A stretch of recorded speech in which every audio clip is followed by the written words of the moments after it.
Hi everybody, it's lovely to be joined by some fantastic professionals with me here today.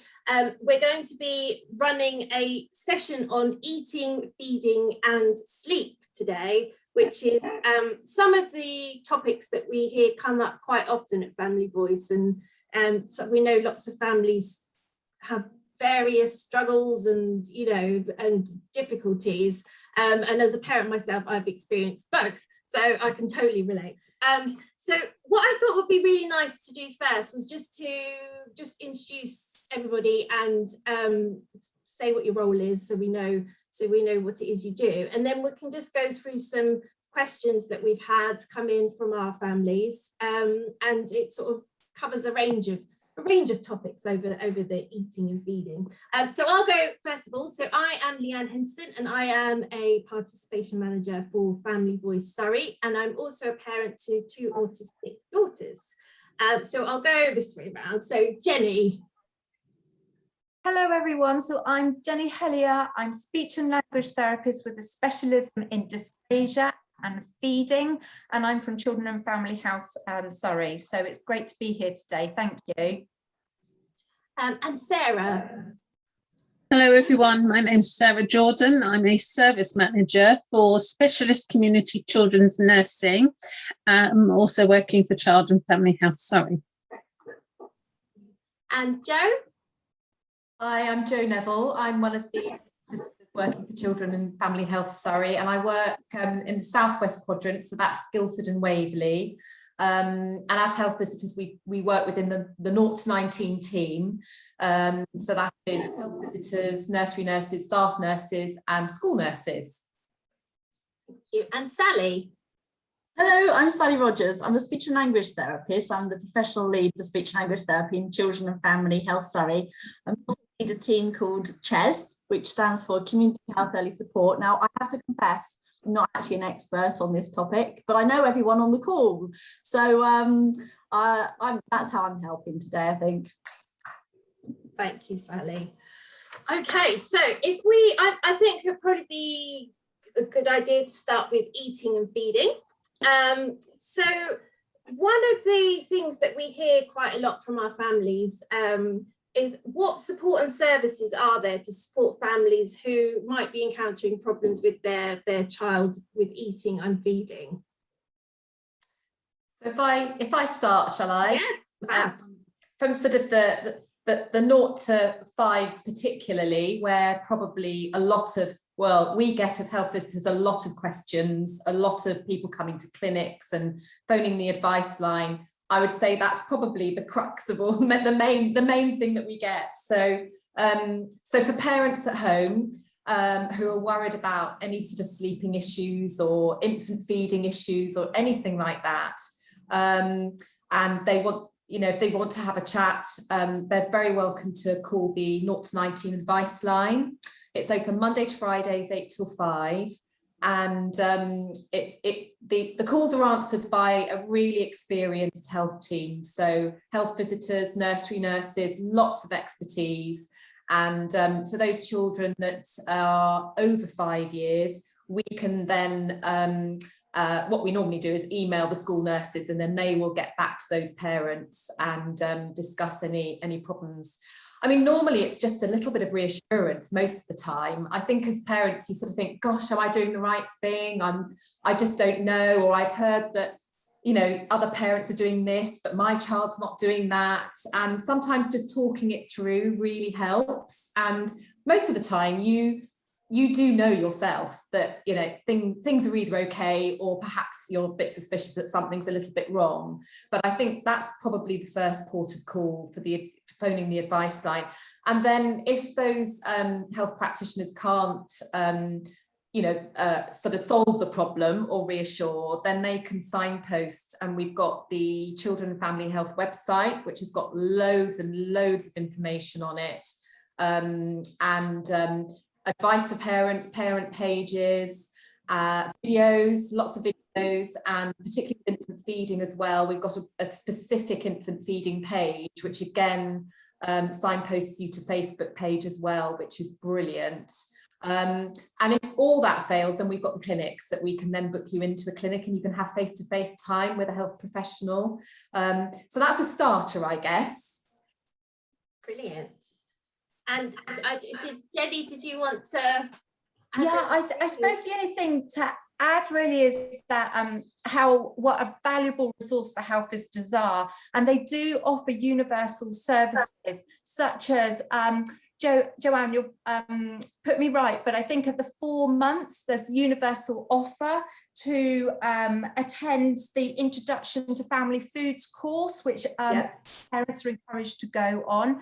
And then there are also developmental checkpoints as well. So there's like the 10 to 12 month check, there's the 2-year check, which are really valuable times to be talking and finding out about whether this is okay, if there's advice, or whether actually we do need to be reaching out to more specialist services.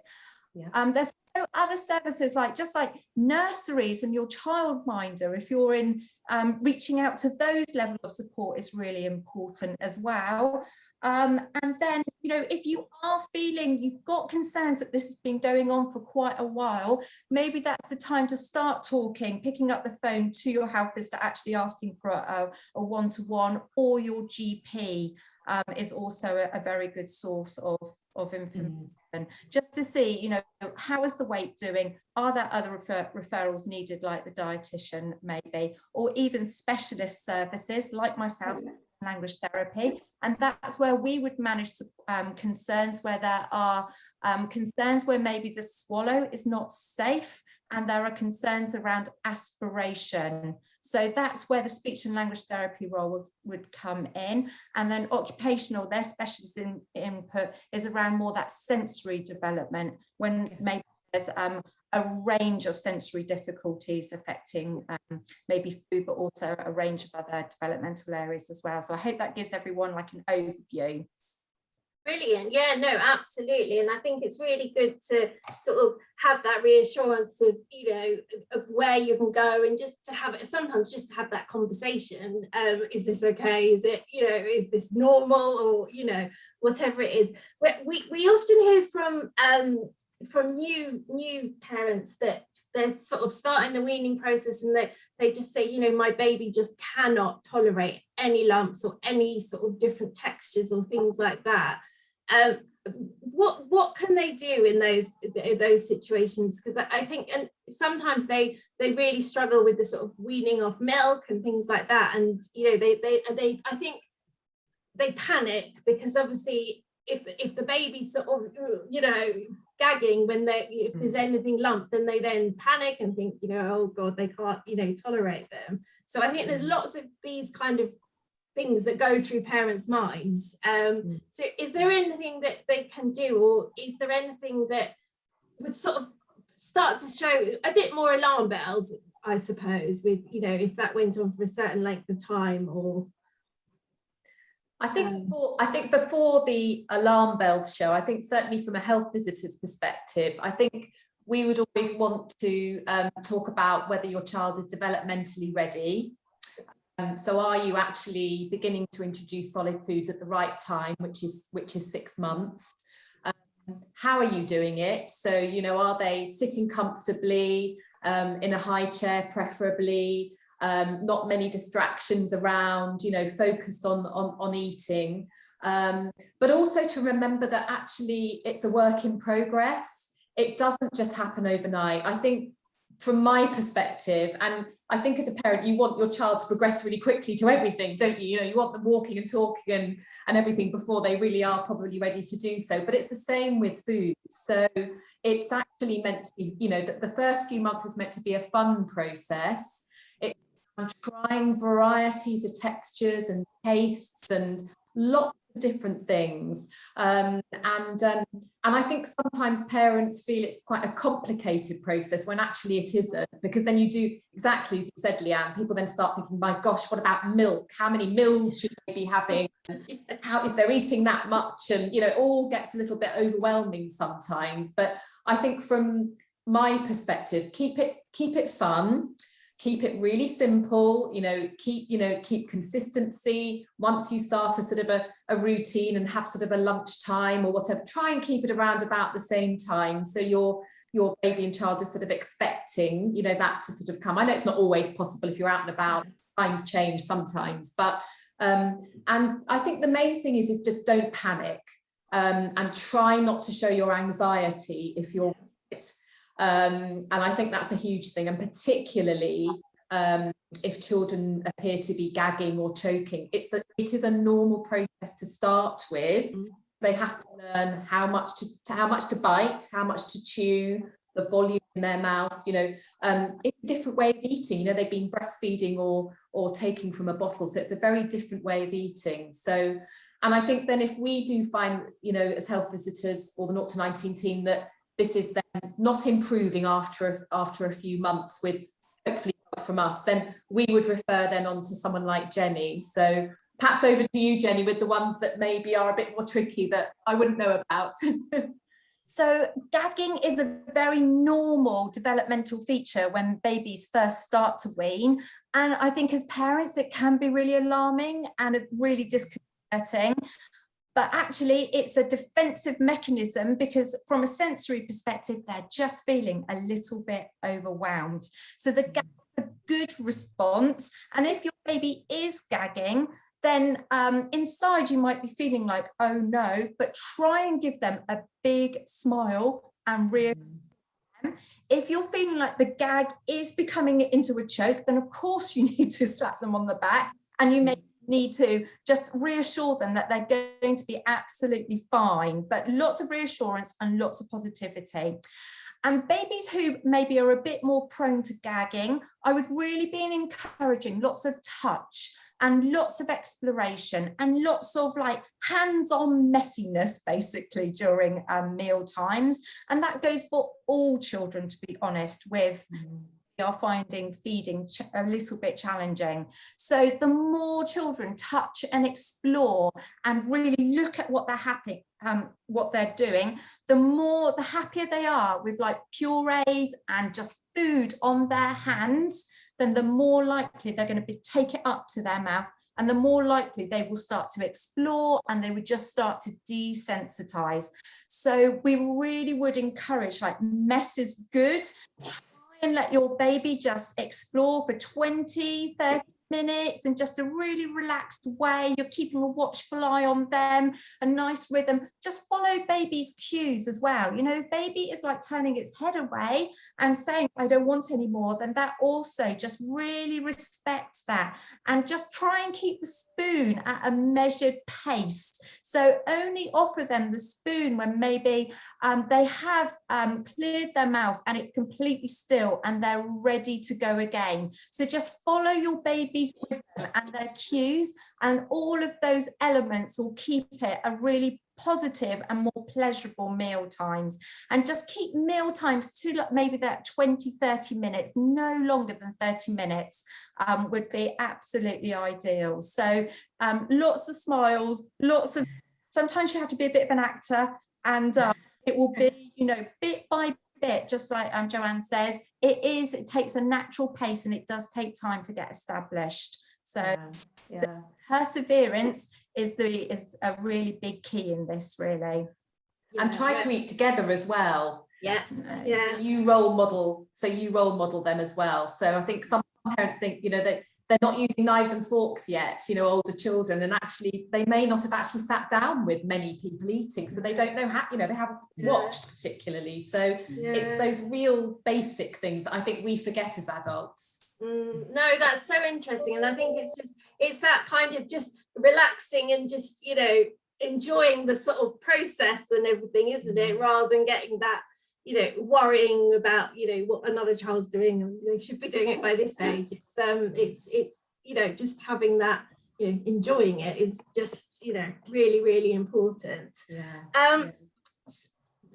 We do get, I mean, obviously this is kind of a sort of a related thing, but parents come to us and they just say, my child just will not eat, you know, literally will not eat, and they try all different foods, and, you know, they're just absolutely adamant that they are not going to eat. And, you know, a lot of them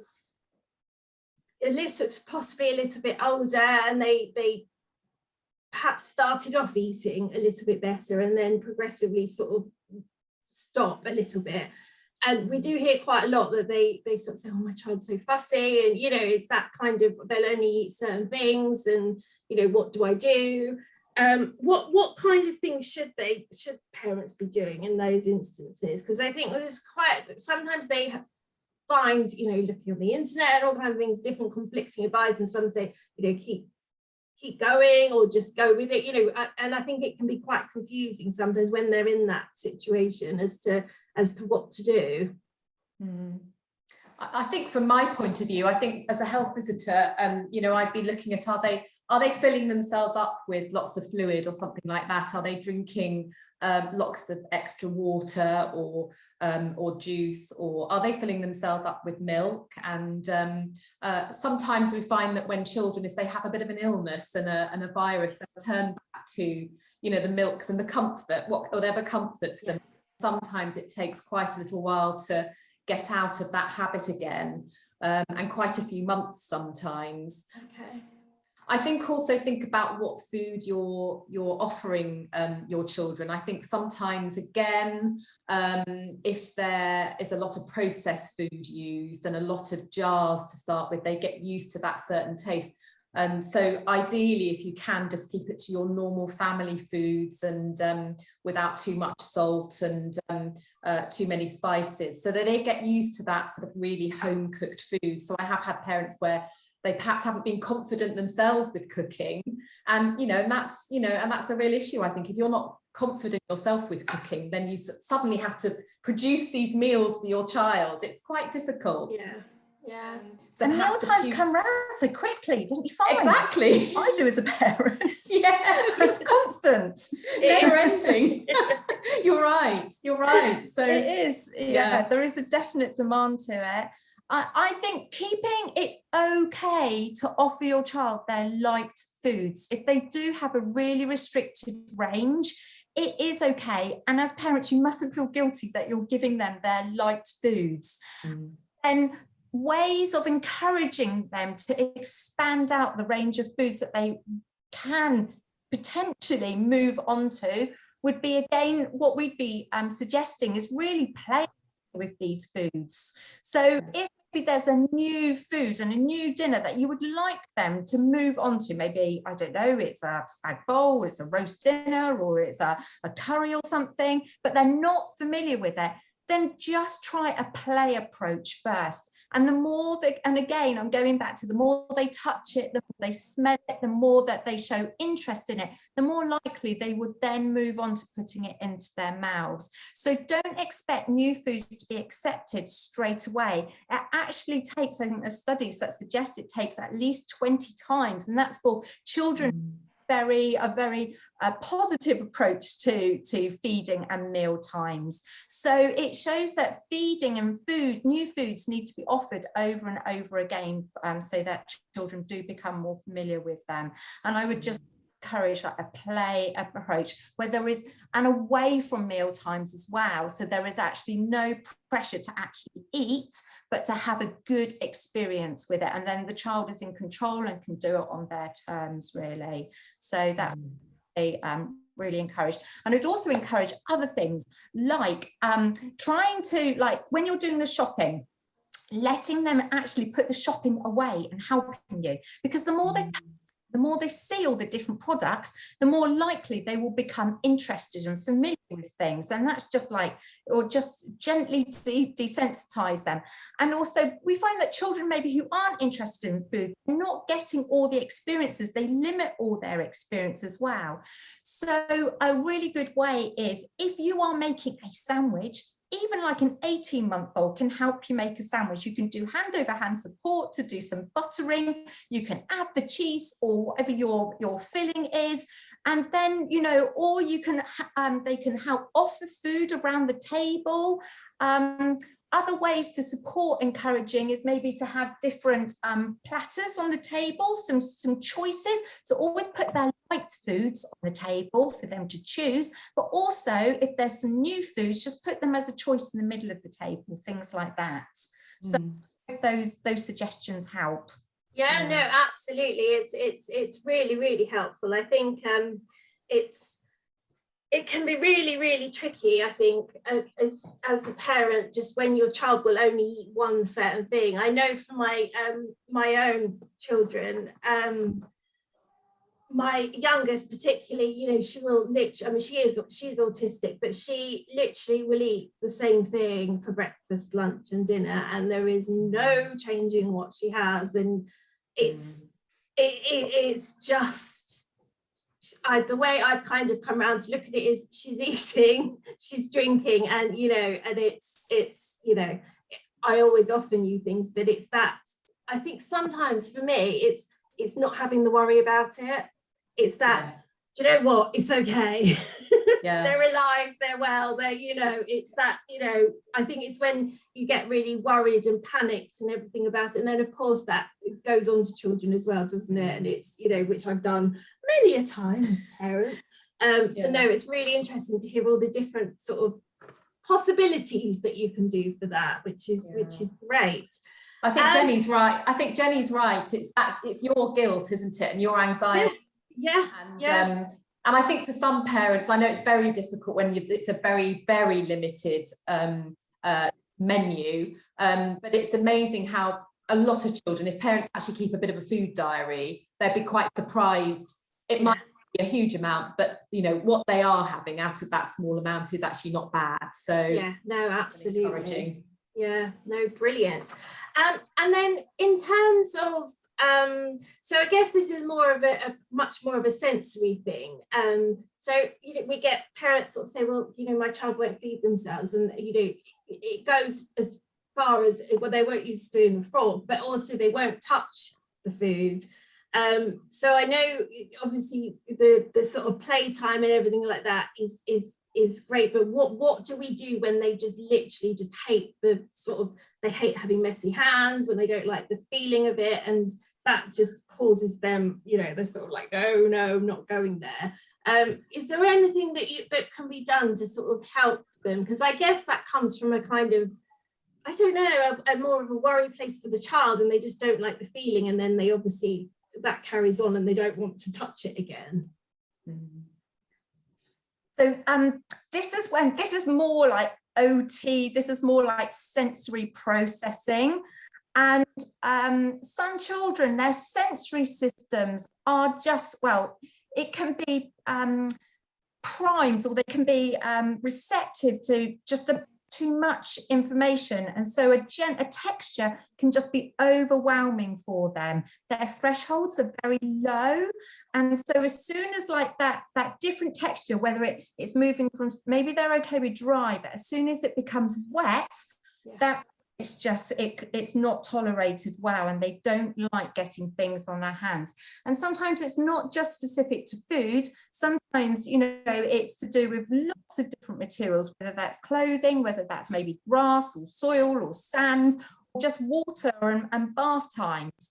So I think it is, you know, I think just being aware and being in tune that these textures are challenging and are difficult for your child is a really good starting point, because as soon as you are in tune and you have this empathy that all this is challenging, I would encourage you not to avoid these situations, but in a very gentle way. So just little and often, just to start challenging them so that they are starting to touch maybe foods, and start with foods which they can tolerate and are in their comfort zone. So maybe more dry things, and work your way through in a methodical way, you know, all the different dry foods that they will touch.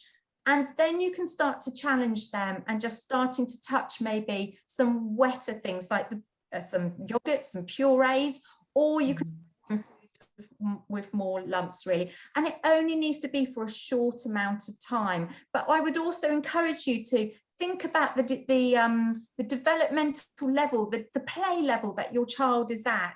So if your child loves sensory play, then incorporate the food into like a sensory play experience. So putting it on a table, putting it on the high chair tray, and just letting them touch, letting them try and transfer from one bowl to another bowl, letting them maybe shoot some, I don't know, rice pops down a kitchen roll holder, letting them put, if they're into more cause and effects, so they get a good experience when they do something which is nice and rewarding.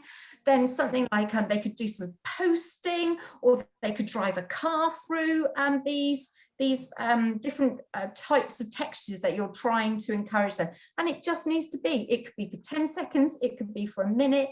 It can just expand out bit by bit, really. So does that answer? Yeah, no, that's brilliant. Answer that question. Yeah, no, and that's so lovely just to think of it as a, you know, I love the Rice Krispies down the can't speak now, kitchen roll holder. That's just such a simple thing, but just it could be fun, but it's still bringing that into it, isn't it? Which yeah, definitely. Just with everyday toys around you, and interesting. And if you can find an activity that they like, but then add the food to it, so that might be, you know, if they love Peppa Pig, let's get Peppa Pig messy, you know, let's get Peppa Pig. And then you could do some printing, and you can just like expand it on. So, and gently it will help to desensitize them, but it only needs to be for short periods of time. But listen often is a really positive way forwards. Brilliant. No, thank you so much.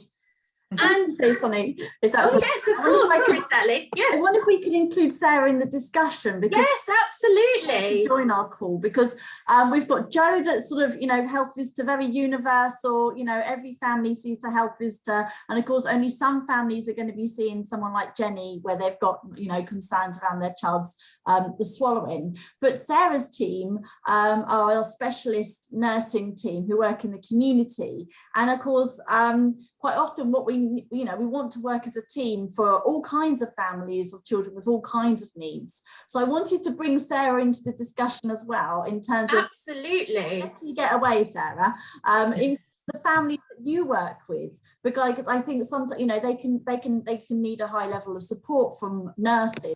I wondered if you could sort of come into the discussion in terms absolutely, of and actually my next couple of questions might be very well tailored towards Sarah.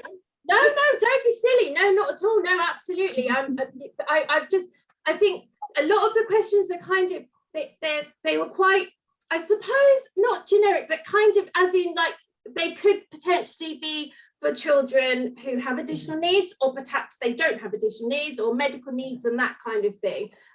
But my next two questions are, well, the last one particularly is, we've got quite a lot of families who whose children have got quite complex health needs and, you know, various different things. And we have got quite a few families that have children who at one point or, you know, all the time have a nasal gastric tube. And I know families really, obviously, that's a really stressful situation to find yourself in. So it'd be really great to hear from Sarah and you all about, you know, how can parents go about supporting their child in the best possible way. I know Benedict, who's not here today, but she always talks about her son and how she always wanted, he had a nasal gastric tube, and she always wanted to include him in like family meal times and things like that. And I can imagine it must be really challenging when you're in those kind of circumstances to sort of live as a family but still have those quite complex and specialist needs. So any advice that you can give to families in those kind of situations would be really, really beneficial. I think from our nursing point of view, we would be encouraging families to have their children at the table at meal times, whether they're tube feeding or even unable to participate in any sort of feeding. We would still want the children to be at the table. We would also be encouraging, if we had any child that was being fed by methods other than by their mouth, that we would be working with the dietitians and speech therapists to make sure that those children were encouraged to have tastes if that was possible, or suck on a dummy, or chew on a toy, anything really, so that they didn't lose that ability to want to use their mouth. Because our hope would always be, if possible, to stop tube feeding. That would be the aim. And if these that was children, possible. they just need a really high level of like multidisciplinary, like coordinated care. So that's why it's great to be able to work with like the children's nursing team, as well as the dietitians and health visitors, so that we're and you know, parents are key in understanding what they want for their children, so that we can help ensure that the plan is safe for the child, but also it's positive for the family and it's as inclusive as possible as well. So but yeah, always try and promote oral feeding, so it's optimized as much as is safe and possible, and looking at alternative ways of trying to compensate for that where appropriate, really. Yeah, no, absolutely. And I think we have families who potentially sometimes have it for a short term because, you know, their child's weight has dropped to such a low level that, you know, everything has been tried and, you know, it just hasn't worked. And I think obviously that would be a last resort, but then families then worry, is it going to happen again, you know, when that stops? And, you know, I don't know, Sarah, if there's anything that you can suggest that they can sort of do to sort of, you know, if they're in that circumstance, that when they have the tube removed, is there anything that can help to sort of prevent it again? I don't think there's anything to prevent it. Because it very much depends on the health issues that the child has. Yeah. But the important thing is that if it does happen again, the aim is always to reduce the dependence on that tube if possible, and not use it if possible. And the other message I'd like to get across really is that even if they do have a feeding tube, they can still be included. It doesn't make them any different, and we work with schools all the time when children go into schools to have them at the table in the dining hall.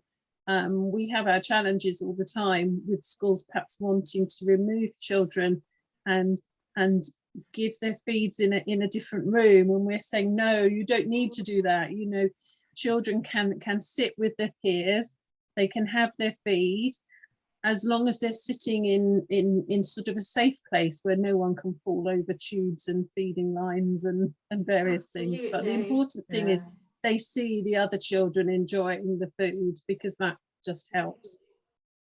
Absolutely. And I think that is just so important, isn't it? Because I think, you know, any child in that situation, they don't want to feel different, and they want to, you know, they want to be with their friends, and, you know, so to have to be taken somewhere separate because of the, you know, that it's just, yeah, so that's really heartening to hear that is, you know, it's totally encouraged within that, which is just, it's just so important, isn't it?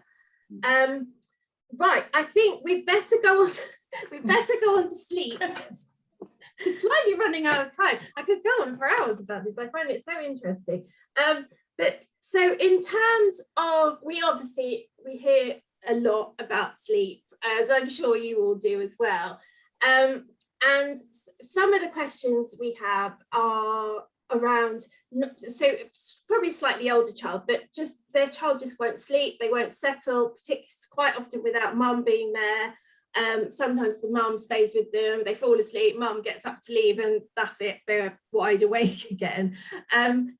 Is there anything that you know, parents can do to help with this, to sort of alleviate the, you know, the constant exhaustion of it, I guess? Oh gosh, well, shall I make a start? It's yes. Must say, sleep is, I think, the most difficult thing, because there's so many elements to sleep that you have to think about, and it's really, I must say, it's a really individualized thing. Everybody is really, really different. So I would say to parents, you know, give us a call and we'll have a chat about it, or meet and really talk about what's going on for you and your child, and then make a plan. Because I mean, there's so many factors. There's, you know, the parent's perception of what is a sleep problem. So a problem for the parents may not be a problem for the child. That's a huge thing. What's the environment, the sleep environment like? The age of the child, as always, with everything, you know, and their stage in development. So particularly for the younger children up to a year, you know, they will have their own sort of biological circadian rhythms, which never match with us as adults, unfortunately. And so it's really difficult when parents come, you know, with young children particularly, and they say they want, you know, their child to sleep through the night and have a sleep. It's often not going to happen, and a lot of children will not sleep through the night for up to a year for sure. And what is through the night, you know, some people will think it's 10 hours, some people think it's 6 hours, some people think it's 5. So again, it's about talking through those sorts of things, and then looking at what's happening during the day with nap times, and what are they doing in the day. So that always often has a relevance on their nighttime sleeping, so it's really getting parents to think about the environment. Are children cold? Are they being woken by neighbours? Is there too much light in the room? And this would be for older children as well. So it's really looking at that environment. Gosh, yes, I mean, I would say it's difficult to answer as a blanket. I think it's a very individual thing, and we would have to then talk to that parent and make a plan from there. So if a parent was really struggling with sleep, would the health visitor team be the sort of first port of call? Yeah. We can certainly, absolutely, we can try, yes, absolutely, and also it would help because it would rule out anything else. Are there any other developmental issues, any physical issues, anything going on for that child that we're perhaps missing or the parents aren't aware of? So that's really important as well. Brilliant, thank you. Can I see a page on our website, Jo, that's recently put on there to do with sleep and when your child is unwell? Is that something that we've updated recently? It's definitely on there. It's definitely on there, and I know that they do have on a couple of those pages the sort of the green, amber, red, which is a really nice system to look at. But yeah, certainly there's the childhood illnesses part, and for those parents that are thinking, are they unwell and I'm not really sure, you can go to that and have a very quick look. It's absolutely, you know, we all know when you have a cold yourself, you know, your nighttime sleeping goes hot because you can't breathe, you're laying down, you're bunged up. The same happens for children, and for very young children, they can't tell you often, so that has an impact on their sleep. And also, again, if they're young children, they're feeding during the night, so it all goes a little bit topsy-turvy. Of course, no, it's always one of those things that we hear at Family Voice all the time. It's just because I think as a parent it's just exhausting, isn't it? And I think a lot of parents, they sort of get to the 6-month mark with their baby and they're still not sleeping very well, and they're like, oh, when is this going to end? And then a lot of our families have children with various neurodiverse difficulties, and you know, so particularly with autism, we know that sleep can be really challenging, and I think it's just so exhausting, and you just, you know, you sort of get up in the morning and you just feel like like a kind of zombie really, and it's you know, so I think it's something that we do hear all the time, and I know it's a real. And I know it is frustrating for parents and for us as professionals, actually. You know, we want to be able to help and make things better. But sleep is the one issue where sometimes there aren't any answers. Absolutely. Don't happen improvements don't happen very quickly. And then sometimes you do get an improvement and then it all just regresses again. That's part of, you know, the developmental process. So that's really frustrating. You know, we often have parents saying, my child did sleep very well for 3 or 4 months and now they're really awful again. And I suppose the one thing to remember is that certainly children up to a year, I think, you know, it's very unusual if they do sleep through the night, you know, and do it consistently. They may do it for a few nights and then not for a few, and then again for a few. So I think if parents are prepared that that's going to happen, then the expectation is realistic. I think in your own head, it's a bit more manageable sometimes, I think. And we all hear the parents, and we always remember the parents that say, my child's sleeping through the night. You never remember those children, you never remember those parents saying, my child is not sleeping through the night, because often they probably won't say it to you. No, there's absolutely. that perception that children will sleep through the night, but they often don't. No, absolutely. And so I'm just thinking about old, sort of slightly old, well, not even, it doesn't need to be old children, but those with neurodiverse, so things like autism, ADHD, and, you know, similar conditions. Is there anything that parents can do to kind of try and make sleep a little bit less of a challenge? I know we've got some parents whose children take medication to sort of support them. But I wondered, and I'm just thinking of all the sort of families that are in this kind of situation, and they're sort of like, they've got past 5, 6, 7, their child's still not sleeping. And I just wondered if there was anything that they could possibly try to help, really. If they're in a specialist school, the specialist school nurses actually do offer sleep programs. And they do they will do sessions for parents. It's quite a new, innovative thing that they've established. They've established it sort of during COVID, really. So a couple of them have gone off and undertaken Sleep Scotland courses to learn about sleep and how to support the parents. And they've also received funding to develop sort of resources that they will retain within each school. So books, videos. There's some sort of sleep box. Don't ask me how it all works, but certainly if the children are within the specialist school system, they can approach their school nurses and ask. Personally, I think it's something that probably could be spread wider, because it's not just children with complex needs, as we've just heard. There are children in mainstream schools that have equally, equally awful sleep problems. So yes, it could be spread wider, but as I say, it's new within specialist school nursing. It's just finding its feet at the moment, but it is something that potentially we could think of.